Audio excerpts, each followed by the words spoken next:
Hello and welcome live from Channels Television's global headquarters in Lagos, Nigeria. You're watching Newsroom series. I'm Dominic Iwibo, and today our focus would be on the South-South region. But before we get into that, let's have a look at our headlines making the rounds at the moment. The Federal High Court in Lagos has discharged the former governor of Ekiti State, Mr. Ayodele Fayose, on charges of alleged money laundering and theft amounting to 6.9 billion naira. Justice Chukwujeku Aineke discharged the former governor after upholding his no-case submission filed to challenge his trial by the Economic and Financial Crimes Commission, EFCC. The court held that the EFCC had not been able to establish link between Fayose to the crime, neither was a prima facie made case against him to warrant further defense. On May the 20th, the court had reserved its decision after hearing arguments from counsel to Mr. Fayose, the first defendant, Senior Advocate of Nigeria, Kanu Agabi, Senior Advocate of Nigeria, Olaleke Ojo, representing the second defendant, Spotless Investment Limited, and Senior Advocate of Nigeria, Mr. Rotimi Jacobs, who represented the Economic and Financial Crimes Commission, EFCC. Mr. Fayose was initially arraigned in 2018 before Justice Mojisola Oloruntogun, but the EFCC later secured a transfer of the case to Justice Aineke. According to the charge, Mr. Fayose allegedly took possession of 1.2 billion naira for his 2014 governorship campaign and received $5 million in cash from Mr. Obanikoro bypassing financial institutions. He was also accused of laundering various sums, retaining and using over 1.6 billion naira to acquire properties through proxies and companies such as the Privateer Limited and Steel Earth Limited in violation of several provisions of the Money Laundering Prohibition Act 2011. Mr. Fayose and his company, Spotless Limited, were rearraigned before Justice Aineke on an 11-count charge bordering on money laundering and theft. The alleged offences took place during Mr. Fayose's tenure as governor and involved funds allegedly linked to the office of the former National Security Advisor.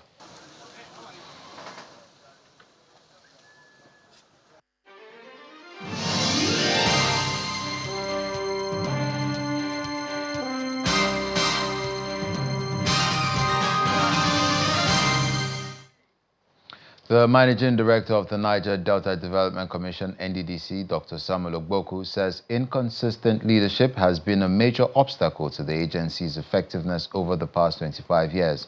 Speaking as a special guest on Channels Television's breakfast program, Sunrise Daily, Dr. Ogboku explained that many developmental projects were abandoned due to a lack of continuity in leadership and policy direction within the Commission. He emphasized the need for stable governance and long-term planning to ensure that intervention efforts in the Niger Delta yield sustainable results. You will agree with me that in the last 25 years, NDDC have had 16 MD CEOs in the last 25 years, which has actually destabilized the NDDC. That has also created room for inconsistency and projects not being taken to the latter, which has also created a lot of abandoned projects all over the place. The public need to know this. It's not because people that are there intended to abandon projects, but when someone is there for 1 year, the person leaves, his programs are not also being completed, his vision is not being achieved, another person comes after 1 year again. There's that, that has actually affected NDDC, which I would say is one of the major challenges we've had in NDDC. And with that, this government, Mr. President tasked us that we must complete all abandoned legacy projects, and that is what we are trying to do. So for us, one of the major achievements we want to have that is pivotal to us in NDDC right now is to complete those legacy projects that will add value to the people of the Niger Delta. Most of these projects, funds have been expended, and it is left for us to add more funds to add value to what has been expended so far, because it's public funds. So I think that is what we're actually focusing on and concentrating on, while we're also trying to ensure that we carry out some other new projects that also affect the lives of the people and doing things based on needs assessment, because needs assessment is very, very important so that we don't also carry out projects that do not also impact on the people. For example, our needs assessment gave us the opportunity to come up with the Operation Light Up the Niger Delta, which has been very, very successful. It has reduced criminality in the Niger Delta and also improved commerce in the region. So I think That is something everybody applauds. So we're also doing all that, but pivotal, we must complete most of these abandoned projects, such as the Bonny Ring Road project, which we started, the Calabar Bridge, which is 1.2 kilometers long, which we're also hoping to complete by the ending of this year, that commitment we've made, the Okrika-Borokri Bridge. Most of these projects, the contractors have been mobilized back to site, and they are working. So it is also our commitment to complete them. Speaks about the agency's commitments to revitalizing agriculture in the region. Next phase after all this is for us to ensure that we focus greatly on agriculture, which is also part of the vision of this administration. For us, focusing on agriculture is also going to provide more job opportunities for our youth and women, and that is the only thing that we can say we have control over the variables, because the variables of the oil industry are not within our control. Today, you hear crude oil prices up, tomorrow is down. Tomorrow, they are laying off workers. But agriculture is more sustainable. So we want to focus on agriculture too, as a way of empowering our people, as a way of ensuring that we create food security in the region, and also to ensure that there is sustainability in everything we do.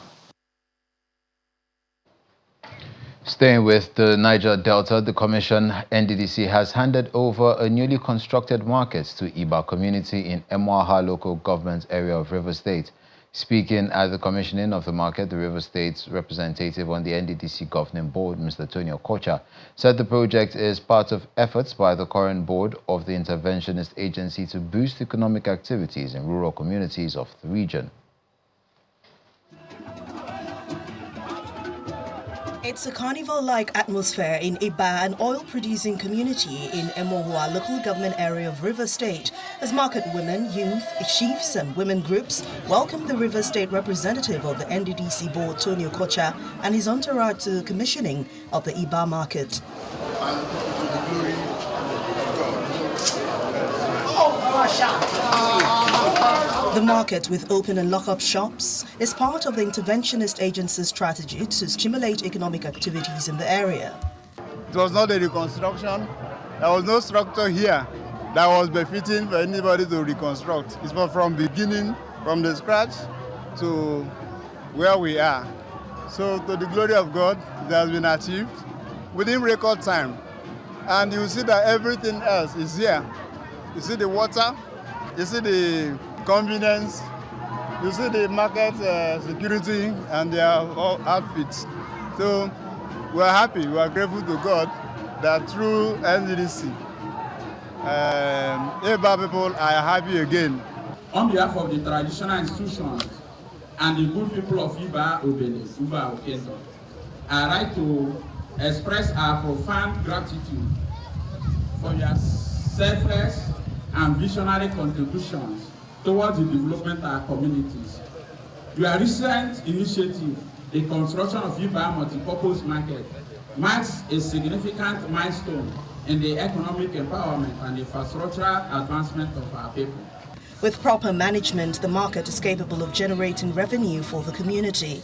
This community should drive this project and make revenue for themselves to develop the community further, rather than do it as if to say it is a community and personal, personal matters. Where some persons, Papa go get shop, Mama go get shop, brother go get shop, sister will have shop. Please disregard that type of allocation. If you do that, there will be permanent war in this community. I hope and pray that at the allocation stage, the community will have the courage to use it to drive revenue that will develop this community. Residents and market women praise the NDDC's effort to support their livelihoods. I can assure that any time that NDDC is doing any project here in this community, as a youth chairman, I will make sure that that will go forward.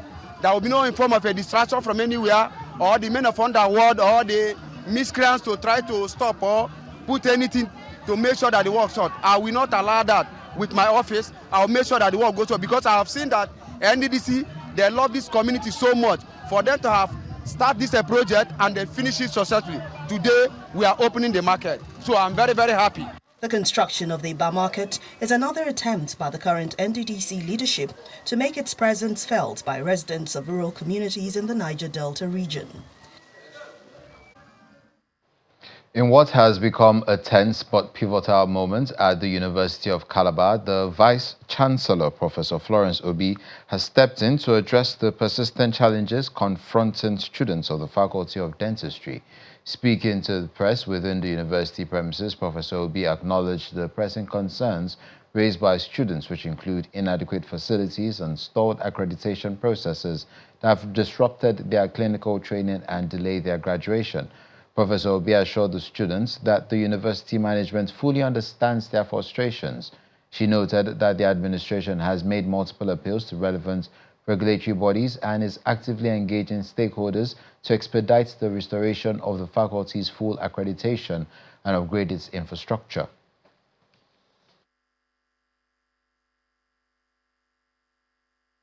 The council knew about this when they came in 2022. They knew the number of students, the detail, which I didn't know the detail of the number of students. Right, they knew the number of students in the in dentistry, okay, but advised us to stop admission. If in 2022 we were advised to move these students, maybe gradually by now we would have completed that. The admission officer who went beyond the quota of 10, and when the provost actually drew my attention to the fact that they went beyond the quota of 10, and I insisted that all the students should go, and the dean kept them back. So the admission officer and the dean are the two people who are culpable in this. We have to query some people. We have to invoke internal mechanisms to handle that. But definitely, there will be consequences. I take responsibility. Even the ones I inherited where I'm having problems, why wouldn't I take responsibility?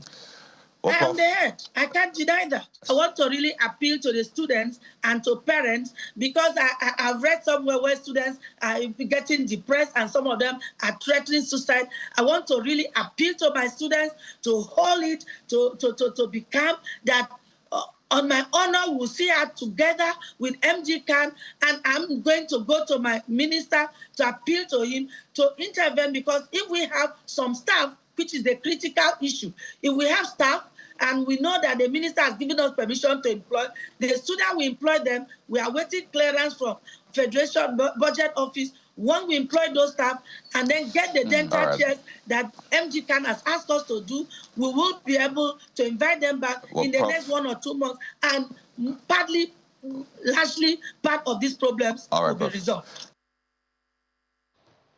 The government of Akwa Ibom and the Nigerian National Petroleum Company Limited, NNPC, and the Aggregator Company of Nigeria have signed a $3.5 billion gas deal aimed at promoting domestic gas development.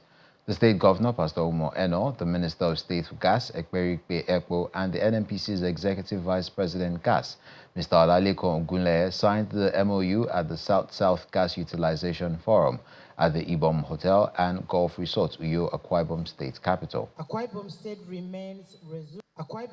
remains resolute in its belief that the gas sector, if properly harnessed, can serve as a catalyst for industrialization, environmental innovation, and inclusive prosperity for our people.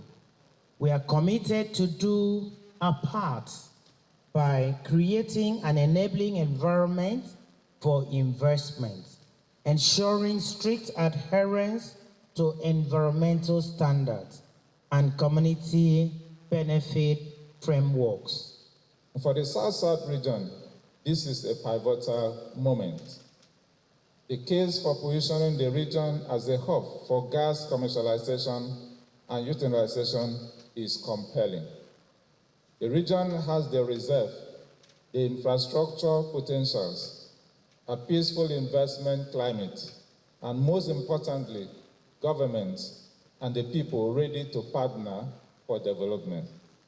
We have an opportunity to bring gas to power industries, methanol industries, fertilizer plants, huge things that can get people employed, get young people off the streets. In the next 20, 30 years, the young people in Africa will lead the entire world, not just continent. We have to be prepared to give them things to do. You're watching Newsroom series live on Channels Television. Still ahead, we'll bring you more stories from the South-South region. Stay with us.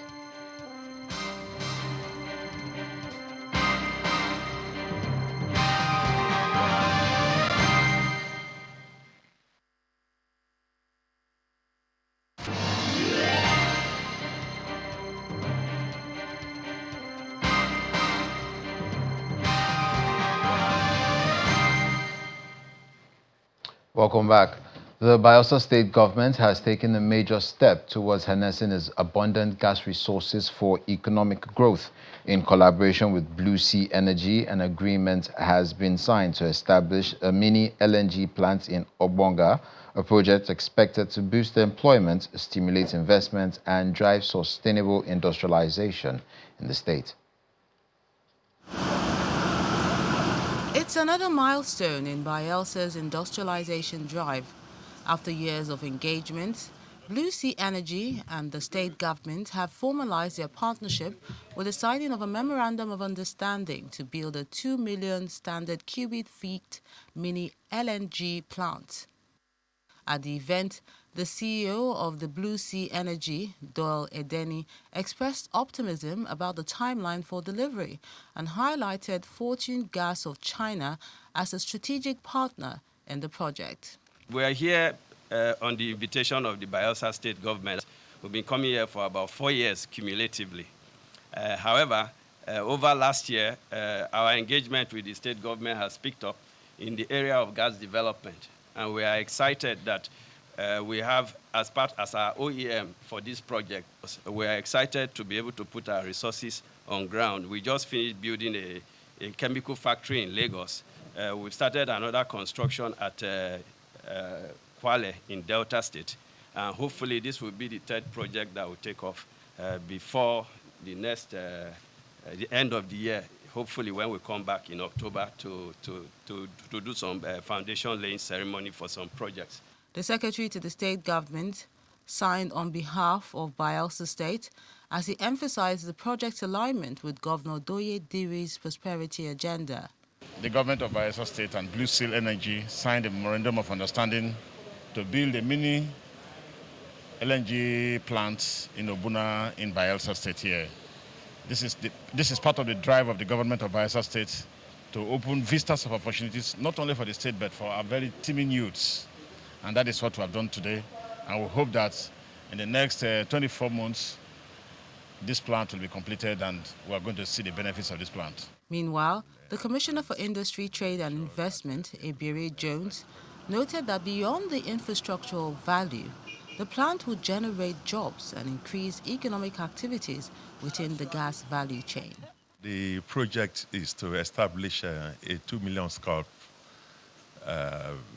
mini LNG plant, and that is to say it will attract a lot of indirect and direct employments, indirect employments during the construction period.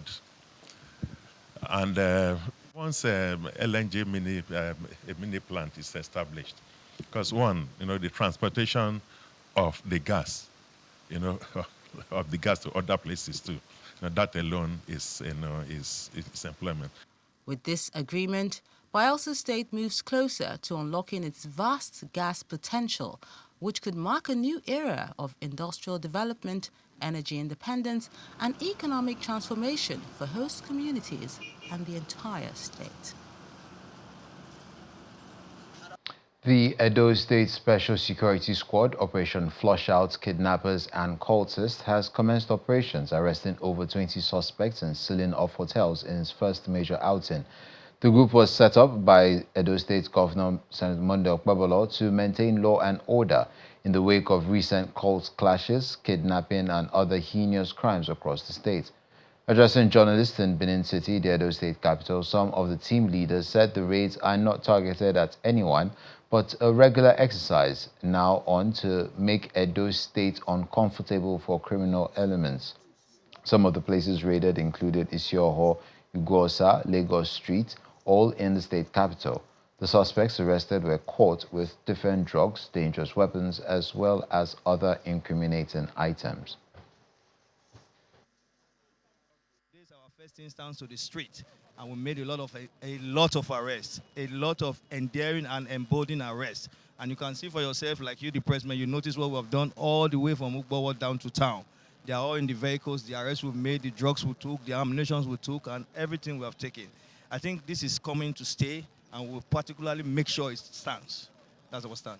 We have to clean the streets of all social vices, whether courtesan, armed robbery, kidnapping. The governor has said enough is enough, and it's time to make Benin safe. The thing for the ceiling is just to invite the proprietor of that hotel to come to the government house, and there have been intel from security operatives for them to come and explain their own parts, because when we got there, it was like a hideout and a place for drug peddling and so many other. So all you need to do is come out and say, this is my hotel, this is what is happening around. The exercise that we just witnessed in Edo State has shown to everybody, all meaningful citizens of Edo State, that the governor is pained of this unreasonable act of killing, courtesan, and insecurity in Edo State. And for that reason, he has mandated everybody, not just this team alone, but the general public. So if you see something, please say something. The Nigerian Navy says it is absolutely committed to the provision of quality education to students across its host communities as well as its personnel. This was made known by Rear Admiral Abolade Ogunleye, the Navy's head of Naval Education in Port Harcourt, during the Chief of Naval Staff's annual school quiz debate and STEM competition.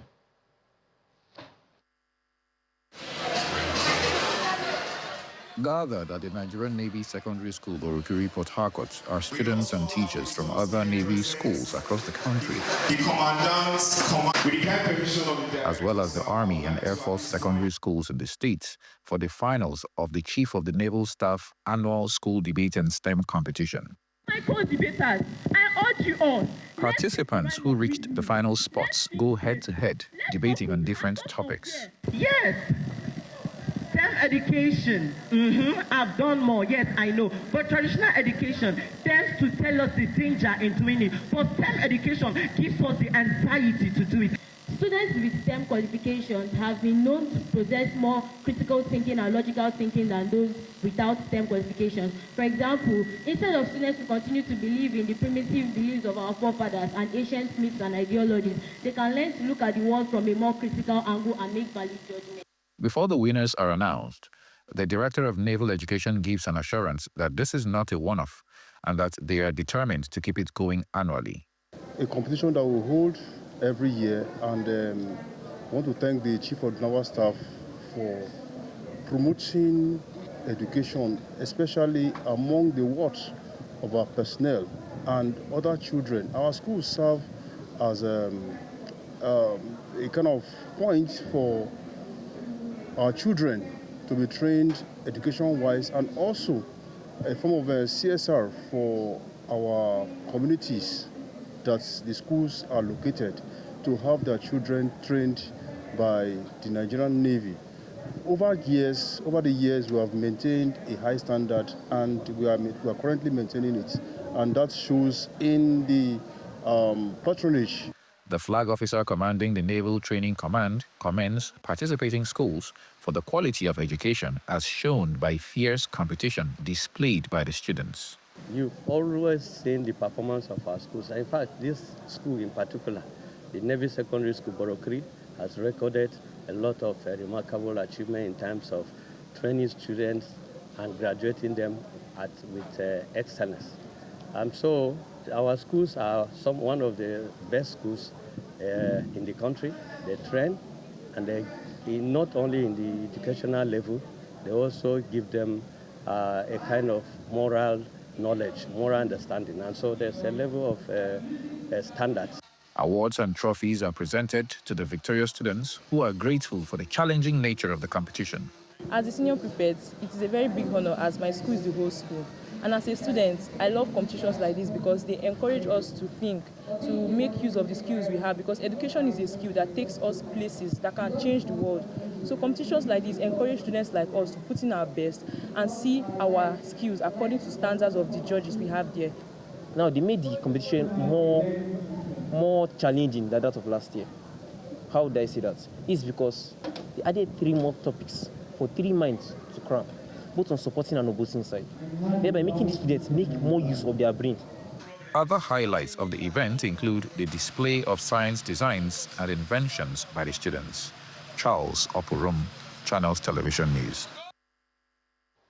In Warri, Delta State, tradition met celebration as the Itsekiri people marks the 528th edition of the Awankere Festival, a revered cultural ceremony dating back over 5 centuries. The festival, rooted in the heart of Okere, is not only a spiritual rite but a grand showcase of the rich heritage of the Itsekiri nation, where leaders called for peace and unity in not just the Okere Kingdom, but the Warri Kingdom also. The heartbeat of Warri comes alive once again as Okere community celebrates the 528th Awankere Festival, a centuries-old tradition that continues to symbolize the unity, peace, and identity of the Itsekiri people.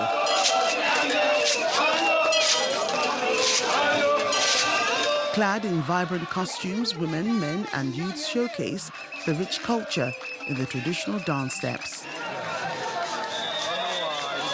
Meanwhile, the revered masquerades also dance through the ancient quarters of the kingdom, offering prayers for the land.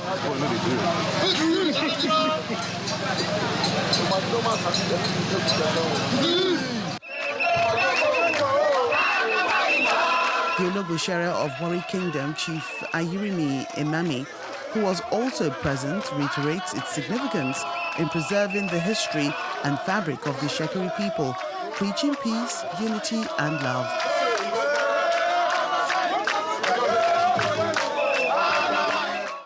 It brings the Itsekiri together. Unity. It brings unity, it brings blessing. And what it does, as the masquerade comes, they pray for peace and love. You understand? And this is to show.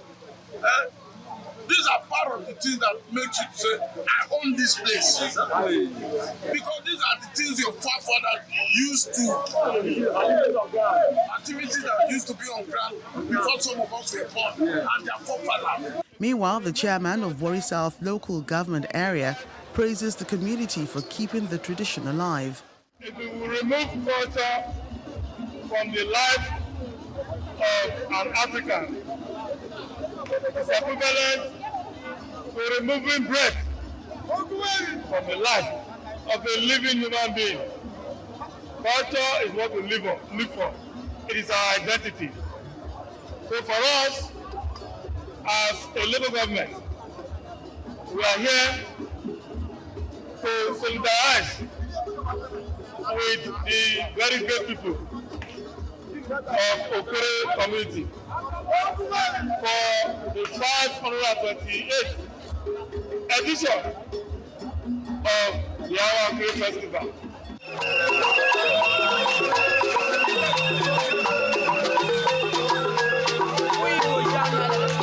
The 5-week festival comes to a close with a clear message to the Itsekiri people that culture must always continue to promote peace, love, and unity. Also have an extension in Okere community.